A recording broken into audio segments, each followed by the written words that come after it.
bigyan niyo rito for Smart Omega, but also the 5v5 team fight damage for the Barangay, and that is why they took game number 1.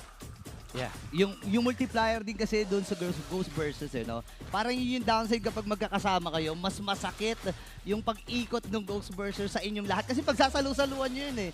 'Di ba? So again, hindi nakakapagtaka kung bakit napakataas ng damage or damage dealt mula dito kay kay Okir. Grabe si Okir. Rico kasi nakasanayan Rico kasi natin nasa isip ko eh. Nung amateur pero Rico kasi pangalan. Meta ngayon yung baliktad ng IGN eh. Nomad. Nomad, okay. Diba? Oo nga, no, Si Nipor. mga nagpapanggap na ambulance. Eknalumba. Grabe na, nabaliktad nyo pa yun. Otirum. Otirum, night mid kasi yung sa'yo, night hindi mid mahirap sa akin. mahirap eh. Ako baliktad mo. Wala, mahirap. Mahirap, di ba? Pero alam mo kung anong di mahirap, syempre. Signarf ka. Signarf. Mas mabilis. Signarf for Francis. Pero ang meta ngayon, syempre, ang Infinix GT Series, Outplay the Rest. Brought to you by Infinix, the official sponsor of MPL Philippines.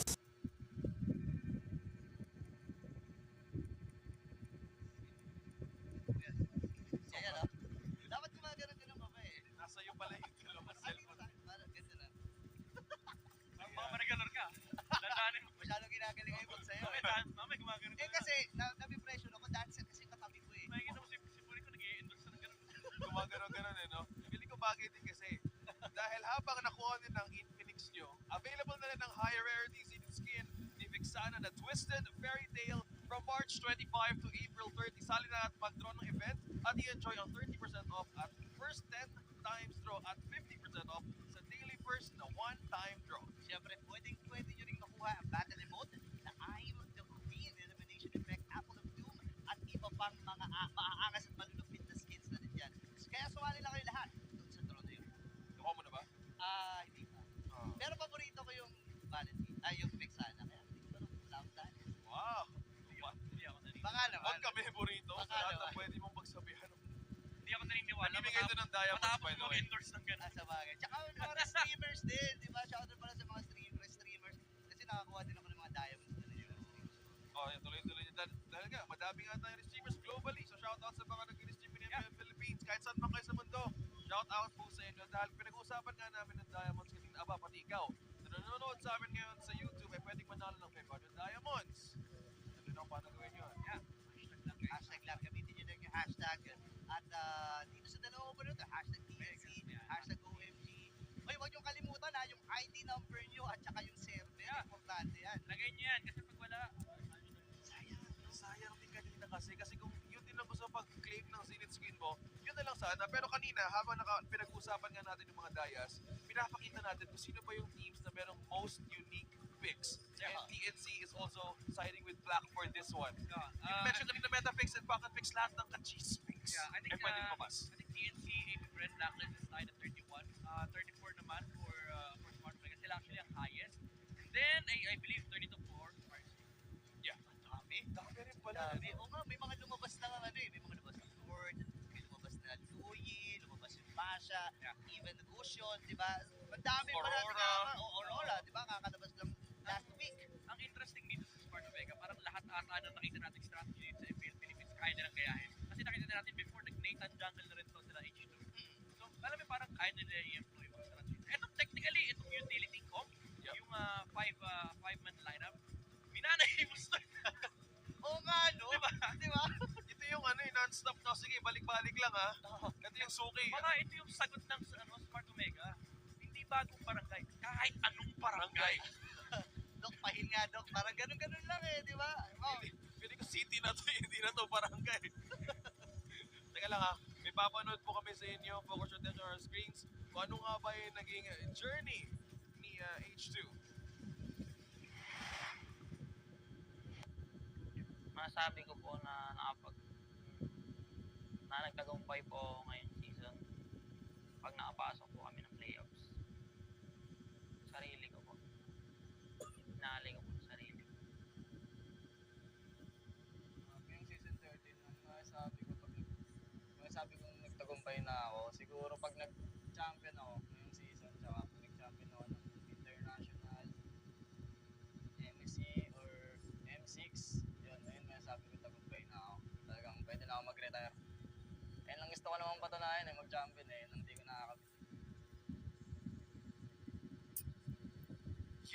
mismong salitang para sa tagumpay. Sa napanood natin sa dalawang jungler na yan, yung paano nga gusto nila i-unfold ang kanilang story. I think it's the gutom na makukuha mo yung title na champion ako. Yeah. And this what drives the players of MPL Philippines to get to that level. Yeah, and alam naman natin H2, di ba? Matagal na niyang pinapangarap yan. Nung nasa next play Eagles pa siya, nung buo pa yung Big 3, yun na talaga yung goal nila. And ngayon nasa barangay siya, gusto niyong bigyan ng pagkakataon yung mga kabarangay at yung mga kasama niya na madala doon sa itaas. Kasi MSC ang kanilang hahabulin di ba? Iba kasi yung yung may hawak ka na titulo. Yung parang kahit anong gano'ng kasarap yung buhay mo, kahit anong status na na-attain mo, iba kasi yung may achievement na may achievement ka na kaya mo ipagmalaki. Hindi lang sa ibang tao, pero para sa sarili mo. Yeah, speaking of para sa sarili din, also yung for TNC, there's also a story na pwede natin makita kasi pagpapatunay na kaya namin kapitin ng tagumpay. They have been doing that a challenge na kailangan din namin patunayan ang pwede namin din makapitan for MPL Philippines. Because right now, ang dalawang teams na to sitting at the bottom, na ngayon may point na ngayong Barangay Omega, dahan-dahan din nila makikita na kaya pa ba namin ipupunta doon sa playoffs. Dahil nga, schedule natin today, this is the first match. So, TNC Pro Team, what went wrong from game number 1? Kasi kanina we were talking about yung Barats pwede maging uncomfortable sa first 2 picks ng Barangay Omega. What was the possible reason for the draft na bakit ituloy pa rin? I'd say it's more of like the forced error din coming out from Smart Omega. Again, yung Fred rin Paramis first to pick. Gandang preparation nun. Tapos draft prep mula sa Smart Omega. And also, I think yung Roger, naging crucial pick din from TNC. Kasi kanina binabanggit natin, kailangan nila technically ng babasag ng Netherlands. But they opted to go for the gold lane matchup versus the carry. And minsan kasi, kailangan mo isipin kung ano ba yung mas valuable pick yung ito bang component to, like for example, leading stage or yung overall composition value. And at that time, parang sa perspective ng TNC, mas malaki value from Roger. But then again, it fit them in the end kasi pagdating ng mid-game, doon na umarangkada yung comp ng Smart Omega. At nirespeto na rin nila ang mismong Matilda na naging problema nga din. So with this, ganda lang tingnan ni si Jim, nagiging priority ba din for this one? Kasi it's two games in a row and we're looking at the red side na pupunta ngayon sa TNC Pro Team. Is this the time to really secure their cards this time around?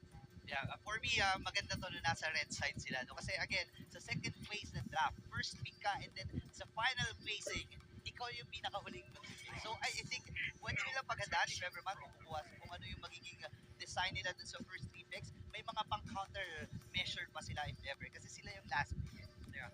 I'm so liking this backshot ban from Smart Omega. Talagang alam mong nag-prep sila dito laban sa TNC. Although meron namang maliit na remedy na. They've removed the Paramis from TNC. But we don't know yet if ano ba yung mga hinanda dito ng Smart Omega. There could still be a lot. Like for example, nandiyan yung Ardent first pick, yung Novaria priority din coming out from Smart Omega. Even though yung Novaria kayang sagutin ng fusion from TNC, do keep in mind na si Goyo yung naglalaro ngayon, hindi si Hatred.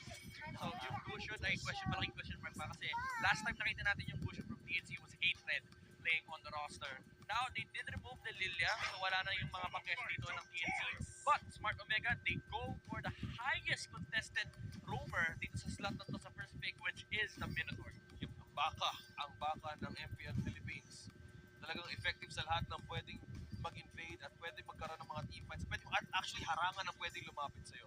Even the Tiger. So, madami ding times na ito yung nagiging priority nga ng teams to actually have a good setup kung saan nga sila papunta this time around. Because, again, yung Arnold kanina, second phase, ngayon, first phase siya ngayon for TNC, a favorite for this team.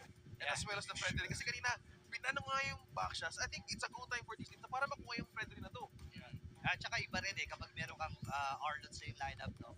May option ka sa setup. At kahit naka-defensive item yan, mind you, may damage pa rin yan. So, kung backline na access ang pag-uusapan, feeling ko Arnold talaga ang nasa tuktok eh. Yeah, there's a good chance that Barat and X-Borg gets picked up here for Smart Omega. Either of the two. Yung X-Borg maganda lang dito sa slot na kasi you already see the Arnold, even though pwede naman i-flex yan sa rope. Pero like the remaining XP lane matchups against that is the Pakito, yung Benedetta. But you really wouldn't pick that in this slot for TNC like a third pick. Pero instead of that, they go for the Vexana. And interestingly enough, they prioritize the Roger this time around. Medyo blind pick to. Hindi pa nila nakita yung gold lane matchup. So it does tell us na baka talagang comfort to for Joe on the gold lane. nandiyan din kasi yung, again, yung pinag-usapan natin yung game number 1, yung aggression potential. Even if kahit sino yung tapat mo dyan, nandiyan yung potential na mag-snowball siya out of that leading stage. And feeling ko ang habol nila dito yung first levels 1 to 4 eh. Kasi doon malakas ang Roger kapag sa laning phase, no? Pero let's see kung ano ang magiging sagot dito. Kasi pwede nga naman ang kumuha rin ng mage dito ang kupunan ng TNC para lang malimitahan din yung mga target bans dito ng Smart Omega. Kasi hindi pa naman alam yung matchup doon sa gold lane eh. Pero this time, Masha! Masha pick! With a 100% win rate. Akala natin pwedeng mid lane hero mo either Valentina pero XP lane. Pero Roger guys, sige, hahabulan tayo sa likod. I'm not keen on this Masha pick considering na nagtanggal sila ng dalawang mage and they didn't have a mage on first base. Kasi pwedeng gawin dito ng Smart Omega is pwede nilang ubusin yung heroes dito ni Goyo. And the bad thing is, the Masha pick, even though may mga teams na gumagawa nito, no, yung blind pick Masha, pero it's up against 3 heroes who can actually deal with the Masha. Alam mo naman kasi, isa sa mga kahinaan talaga ng isang Masha na kapag hindi nakahampas yan. So ngayon, X-Org is sa mga potential match-up para dito sa TNC and Smart Omega ay aalisin na. Ayun, wait, Louie!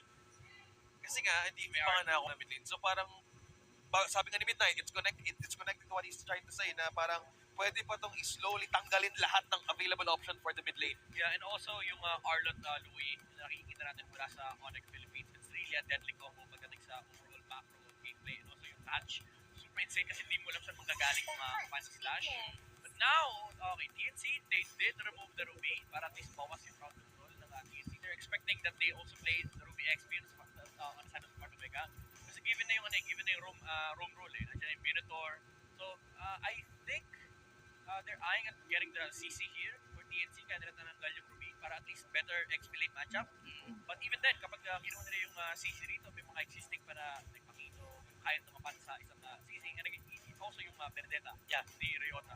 Oo nga, no? Kasi umaangat na rin talaga yung dalawang heroes na nabanggit mo. Bilis ng clear wave, may potential split pa na aabangan. Pero ngayon, tinarget na talaga doon sa final ban itong si Super Yoshi na potentially pwede nga naman talaga kasi alam natin kapag may Masha tapos may kasamang Angela, sobrang hirap patayin yan eh. May movement speed, may heal, may slow. Talagang matatandem-cap ka ng di oras kapag inabutan ka yan. Kaya bumabad kahit kay Fred rin, kahit kay Alvis Pasquisino. So I think it's all about the combination. Pero for the carry, napakakadang Midnight. Ano nakikita mo dito? Again, very similar story to game number 1. Although this time around medyo baliktad, they picked the carry into the Roger. Alam natin medyo mapapahirapan siya sa lane na yun, so they really have to help this carry on the side of TNC. But it does open up a lot of potential threats coming off of the Omega. Like, for example, if may jungle pick sila dito, like again, Barracks, may pressure on the opposite side, magiging malaking problema to for TNC. And for one, di pa nga nila alam kung ano yung XP lane na lalabas dito mula sa Smart Omega. They can actually take the CC for themselves here for Ryota. Oo nga, no? Kasi alam natin, CC pang 1v1 talaga eh. Pwede sumapat. I like this! Wow, Clue and Harrod! Alright, is this Roger Tol Jungle? Wow! Roger Titol, KDH2. Pwede, no? Pwede kasi Matindi kung trauma. gold lane, pwede rin ito itong Harit. So, you mentioned about throwback. Yung Roger. Ito yung dating panahon na Roger Winskins. Pero ngayon, kamusta to? I mean, kailangan lang naman kasi ng Roger sa early game mag-snowball. And the thing is, like, there's a lot of pressure on them up right now, especially when they pick up the Harit against the carry. So, kailangan dito ng TNC ng pangsagot dito sa early game pressure na pwedeng ilabas ng Smart Omega. Unfortunately, mage na lang. Yung naiiwang option sa kanila. And Paramis is out. Oo nga, no? Naisip ko nga na dito. And, ayan na nga, Nana-pick para sa TNC. Mas magiging komplikado kesa sa basa ko dito sa lineup ng TNC ngayon. Mas balanse yung lineup nila as compared doon sa game number 1. Well, speaking of layering of crowd control, so may final slash, merong ultimate din na pwede makapag-hold ng in-phase, yung blitz, pati din yung safe way if ever mapong doon sa mid lane, may chance. Yeah. TNC,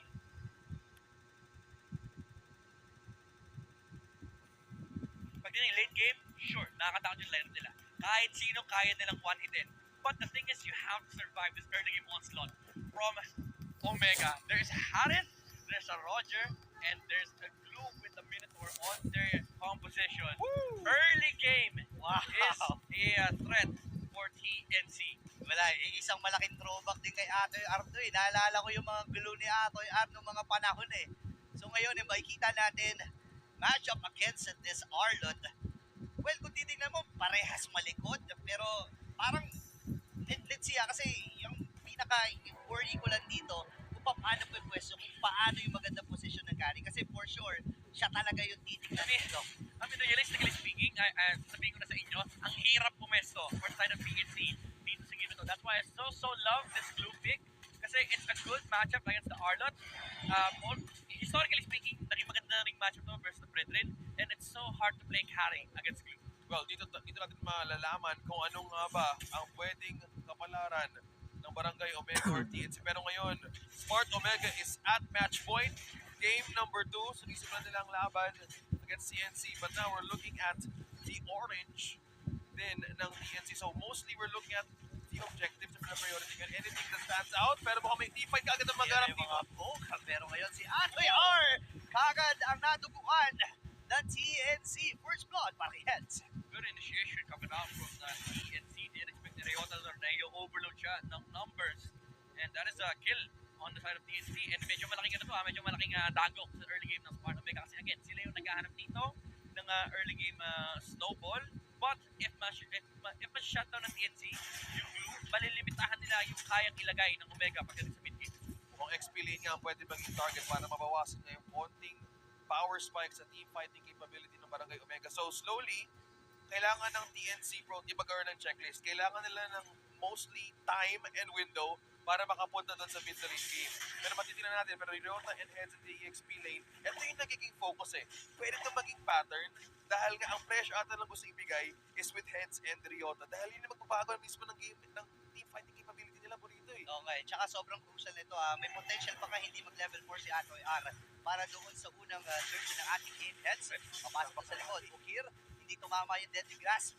Yung surge ay sinisimulan na ni Ryzen habang may nakaganapan dun sa may bandang itaas. Aishu and Riboy nandito na rin. At nakapatay nga si Heads doon sa may bandang itaas. Kulang. Oh, the Ang reset. members ng Smart Omega, reset na lang. Soft Ang reset. itatawag ng TNC, soft reset ka lang. Pero superiority Wala sa kalapit. likod. Nako, kinakalmot. Thunderclap nagamit na nga rin. Naabot mo siya doon sa retry. Pero parang hindi na nga ata, hindi pa nga ni-retry ni Ryzen doon.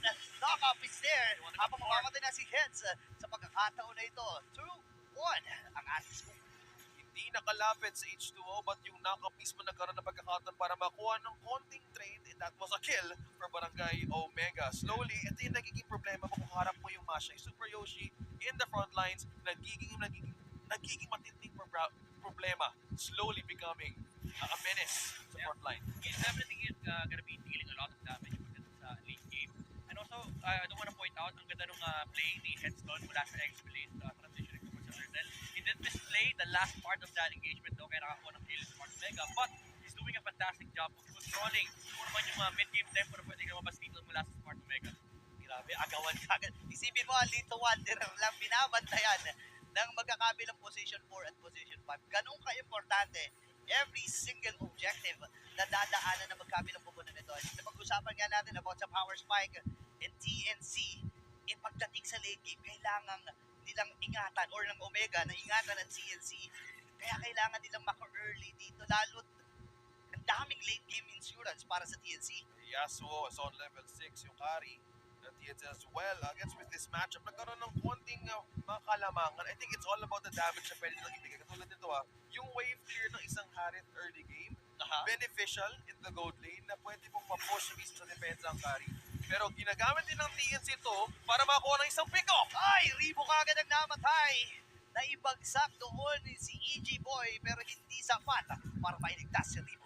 Naharap ng TNC yung mga chance or yung mga opening na meron dito against Smart Omega. Ino-overload nila ng numbers, yung mga skirmishes na ini-initiate nila laban sa Smart Omega. Kaya naman hindi makaharap ng tamang timing yung kanilang mga heroes. Even though sila dapat yung lamang ng early game, TNC, they're actually the ones dictating the pacing of this mid game. Kapatid na rin ang Turtle. Nasa panig din ng TNC pero hindi yata papabayaan ni Ribo na makuha na lang. Nag-reset ngayon ng Turtle on 3/4 HP. Okay. May damage ang Barangay Omega. Super Yoshi magaling sa likod. 5v5. Bigil labas si Okir. Ako na ilatag na nga rin dito yung ultimate nila kay Jom. Ace with that turtle pero si Ryzen ang napuruhan. Kaya nagsi-Super Yoshi makakuha ng isa. At dito pa si Heads. Likod Super Yoshi tumatakbo pero sa amo mo na boy. Mali ka ng iskinitang dinaanan kaibigan. And Smart Omega ay nakabawi din. Very good timing mula kay Rivo and the squad. Yung layering na spell laban dito kay Ryzen, hindi na nakagalaw yung Brethren. Also good turtle take from Smart Omega. Even though nakahanap ng kill dito si Super Yoshi sa may backline, as long as may labas yung Kir, si EG Boy, okay na eh. Yun naman yung damage. Yun yung hero goal niya. technically eh. Yun yung goal niya, no? May lapas yung EG Boy. Oy, by the way, naka-Thunderbelt na rin itong si Jom. So, kaya pala nagkakaroon na siya ng impact, no? Nailatag niya kanina yung ultimate niya. Tamang sayaw lang siya dun sa likod. At yun yung nag-force sa TNC na maghiwa-hiwalay. Kasi ayaw mo nga naman, napuntahan lang talaga itong ultimate mula dito kay Jom. Likod si Ryota. On the trade. Ayaw nilang ibigay. Trade. May trade pati sa taas. Yeah, may trade dun sa may bandang itaas. At mababasag ba? Hindi. Mababasag ata ito. Yata. Abot ba? Hindi. Ayan, may dalawa na yung camera on objective. Hindi umabot, pre. Hindi umabot, pero sinubukan na lang din mag-clear ni Yasuo as well as ni Joe. Pinag-usapan lang kinaharit, pero mukhang minastan dito. At nag-regen muli sa H2O. Back-away ang TNC, pero si Ryota mukhang gusto makakuha ng isa. Si Formato R. At doon na rin yung split-split. Si Ryzen na magiging puntira nila. Dadalhin ba niya doon sa may madaling kuran? Nakop! Hindi na talaga pinahampas! Goyo! Si Ryzen, habang si Goyo naman, ang kanilang uunahin, sakto meron pang gift. Pero hindi umabot doon yung dash. At si H2O na nalilinis sa mga naganap. Ngayon yung Torres sa may bandang gitna. Ang kanilang magiging punteriya. Tingnan mo naman si Atoy R. Lagi siyang one step ahead, two step ahead sa kanyang mga kasama dito sa Omega. Sabi niya kasi, buhok lang ang gusto ko eh. Ayoko ng Torre, buhok lang naman ang gusto ko. Sakto, nandyan si Masha. Oo nga, napakahaba ng buhok niya. Yan. Grabe yung nagiging control ng frontline ng Barangay Omega ngayon kasi kung dito, kung mag-commit sila, ang dami pwede mawala sa event ng event kasi kanina, yung nawalan ng passive. Nakuha na ngayon ng Barangay Omega, Turtle, at dahan-dahan lumalabang ngayon ng Barangay by 2.2k. I'd say the macro right now for Smart Omega is good considering na every team fight na tiniting nila, lagi silang lamang sa numbers. Numbers game, di yung nilalaro dito ng Smart Omega kanina, kaya very successful yung take na yun versus Ryzen. Binuo sila lahat ng spell, knowing na wala kasi yung Arlot, nagpakita sa head sa may bottom lane. So it's essentially the same thing na nangyari kanina nung game number 1. Nung nakita nila na nakahiwalay si Heads, this time around nagde-defend lang naman yung Arlot, nandun kagad yung punish mula sa Smart Omega. Yeah, ang laking pagbabago na nakikita natin sa Smart Omega. No? Parang nagsisimula na ata yung regular season nila eh. Oo. Diba ito yung dating, parang kulitan. Palato eh! Smart Omega, Huwag na tayo magluhan, bossy! kahit bagong barangay, dala-dala pa rin ang lason at ikas ng barangay. So ngayon, mahaba-haba pa naman para dito sa Lord eh. Yung sinasabi ni Manjin dati, yung ginojoke niya kay Tito Mac, sabi niya, Oo. nag-start niya regular season niya. Week 4 na eh. Week 1, nag-start na. Week 1 na kayo ah. Ito yung Pero si Goyo, naku po, wala siyang puli na skip. Ryota. Split Ryzen, lamang. tapos Ryzen, tatlo. ang kanilang nagiging punteriya. Si Aisho, free hitting. Pero dadali na sa may madalikod. Habang nandun yung Infinix handcam natin, talagang pinapakita dito ng kupunan na ito na talagang kaya niyang i-outplay lahat ng yan. Galawan ng Barangay Omega. Sabi nyo nga, going back to the identity of Barangay Omega, may oras nga. We know them dati as the Omega Timers dahil there's a window. Pero kan iba din nagiging sitwasyon eh. It's the half, parang we're at the half chapter of the season. Heads! Pero lang may heads. Ako nakuha. Nakakuha dito si Yasuo. Pero yung Torre ang magiging successful para sa Smart Omega na mabasag ito. 10 seconds para sa Lord. May pag-agaw na rin sila ng mga resources na ginagawa rito. Iniipit nila ang Phoenix Army. At nakuha din ng purple, pero hindi kinuha din yung kasama niya. So hindi mo na makakarito ng objective na yun para kay Ryzen. Ito yung kinagandahan eh kapag may dalawang damage healer, lalo kapag jungler yung isa, kahit mamatayan sila ng XP laner, tuloy-tuloy pa rin yung pressure. Unlike kapag naka-utility jungler ka, usually pag namatay yung gold or XP, reset na kagad, tigil yung team fight. Dito, okay, namatay si Ryota. Then, laban pa rin tayo. Wait, speak of laban, lalaban ba sila dito? Super Yoshi sa likuran. At yung Thunder Clap, yung kailangan niyang magpagipon nila, pero nag-grow siya doon sa player. Nailaban din ni Salmon Force. Chong dito, left right lamang. Riota. Ang si Hunter ay sinampahan na kaagad. Itong si Ryan sa dalawang bagsak para sa Phoenix Army. Naku. Nahabol pa ba dito ang bagong barangay? Hindi. Sabi nila dito, sige na, mag-lord na kaagad tayo. 4 point Oh, Riota! Eh, nandyan na naman yung mga recall. At Riota. alam natin yan. May sumbayan! Ayan. Ang dahan-dahan nga naging confident online ng Barangay Omega. Hindi pa rin natitigil ang Grabe. recall ni Atoy R. Record holder na ata si Riota. Wow. At 54 recalls per minute. At nakuha na ng Barangay Omega ang objective. Inaata yung pinakamaraming record na nakita ko sa MPL. Sa buong MPL, no? Mga 20 seconds siya nire-record. Ayun, no? Kala ko ilalagay doon sa Ito yung- instant replay eh. Ito yung sinasabi natin kanina yung pag-pick nila ng Masha. Yes, kanina pa niya pinapatay si Ukir sa may backline. Pero kapag yung team fight ay nasa isang vicinity lang or controlled yung area na pinaglalaro ng Smart Omega, hirap sila kasi nandiyan pa yung Minotaur. Ang lakas pa naman mag-counter-engage ng ulti niya, di ba? So ngayon, ni-depensa ang TNC, H2, Oriota. may naroon din. Nilagas Oh, back Lens! and forth, papasok na kami dito kumanan ng Smart Omega. Ngayon nagtatalo na lang kumanan ng TNC. Abulan pa sa likod, pero si Heads ang mauuna na grow na naman with that winter truncheon. At ang Smart Omega ngayon, palubog na ng palubog, kalamangan nila. Grabe talaga yung naging mindset niyo. Alam ko ako yung gusto niyo kunin. Sige, pero ang problema dun, pag may bumabat na isa o dalawa sa TNC, napapalis ulit doon ako. Naku po, dalawa! Sinasama Primo! ko, ay natag. Atoy Arvin doon sa likod. Pero si Super Yoshi may ipit sa 5 members ng barangay. Huwag ka papasok sa barangay hall, men. NC, unti-unti na sila nakukulangan ng mga members dito. Pinapasag na rin lahat ng mga katorihan. Andun yung final stats. May pagsagot na nagagawin. Nagamit na rin yung blitz at makakapatay. Jump! Hindi na mamamatay doon in the heads. Nakabawi na at ang bagong barangay ang magwawagi sa laban na ito. A series win para sa bagong barangay. Dahan-dahang babaguhin ang kapalaran papunta sa playoffs natin. Ito na yung identity na matagal na nating hinahanap sa Smart Omega with the addition of Okir on the mage and the remix of this roster getting their first sweep of the season. Smart Omega, what a fantastic performance. Nagsimula na ang regular season para sa bagong barangay. Week 1 na! Week 1 na. So, Ito yun. importante na para sa mga team sa Bantayan. Itong kupunan na ito, pero props pa rin naman sa TNC.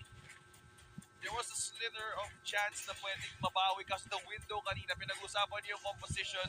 There was a time na pwedeng gamitin against Barangay Omega. But for this one, the Phoenix Army would bow down at kailangan ulit mag-reset dahil meron pang panahon para bumawi. Aabangan natin ang pag-tiyap muli ng Phoenix Army. Pero ngayon, ay mabibigo sila pero marami pang chance at darating. Kaya lang kailangan nila magmadali dahil nasa week number 4 na. Oras nga ang pwedeng maging kalaban. Pero ngayon, kakamustahin natin ang Barangay Omega kasama si Mara Aquino and Hans sa stage. Congratulations to Smart Omega. Let's give him a round of applause. H2. H2, it's nice. I finally get to interview you. So nag-struggle kayo ng 3 weeks. Ano nag-contribute sa panalo nyo ngayon? Nung nung Holy Week, parang kami, hindi kami masyado nag-play off, hindi kami masyado naggala, ganyan-ganyan. Double effort talaga kami nung Holy Week. Kaya gano'n, nakatulong. Bakit sabi niya, what was that? Hindi siya kasi nag-alay lakad eh. So good job.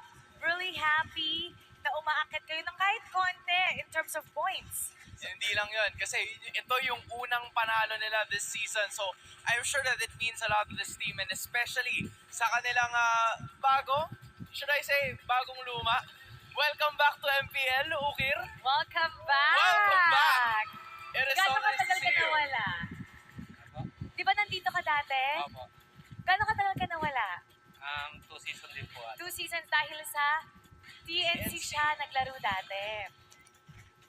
So, how does it feel na nandito ka, nakabalik ka, and natalo mo yung team na dati kinabibilangan mo as a player as well? Para sa akin, gusto ko lang din manalo yung kami. kasi iniisip ko na lang din wala akong points. Tapos masaya, syempre ito yung unang panalo namin. Tapos yung pagbalik ko sa stage, parang gigil ako bumawi kasi yung sa TNC parang wala, parang hindi ko nabigay yung full potential ko. So ito na ba yung full potential mo? Kasi ikaw yung naging MVP nung game number 1, ikaw ang nakatulong para sa unang panalo ng Smart Omega. So yung addition mo dito sa koponan na to, paano kaya nagbago yung dynamics ng koponan? Siguro yung paglilid ko sa game, yun na yung parang kailangan kasi ng direction yung game namin So parang may kailangan sundin. So ako yung parang nire-raise ko yung voice ko para sumunod sila sa akin. So ikaw yung shot caller. Sakto lang. Ikaw yung pinaka-vocal. So, kamusta siya as a leader dun sa comms nyo? Okay naman. Siyang player maplano Ayun yung kulang sa amin Parang wala kaming leader sa team. I think what's missing is a man with a plan. At iyan ang nakikita ni H2 dito kay Joker. But speaking of which, H2 is actually our MVP of game number 2. So give him a warm round of applause, man. H2, this is a very good win para sa inyo. Ano bang i-expect namin sa darating na Smart Omega? Because as far as we can remember, right, this is the same glimpse of Omega from the past seasons. Magsisimula ng medyo mabagal and then mag-iinit pagdating ng dulo. Is this the same for this season or what do you think? Siguro ito na yung start ng momentum namin since mag-i-start na yung round 2. So parang look forward namin na kaya na namin ulit manalo. Kumpiyansa sa sarili. Ladies and gentlemen, your winners for the first series of the day, Smart Omega. You may now take your bow and take your walk of victory. The very first time this season na maglalakad sa harap ang Barangay Smart Omega. You know, they have to feel good about that, especially kitang-kita natin yung smiles nila, the way they bring themselves to the stage. It's nice to see them, sharing their stories and getting those interviews. And hopefully, ito na ang simula sa kanilang pagkapanalo, keeping the momentum. But we're gonna break that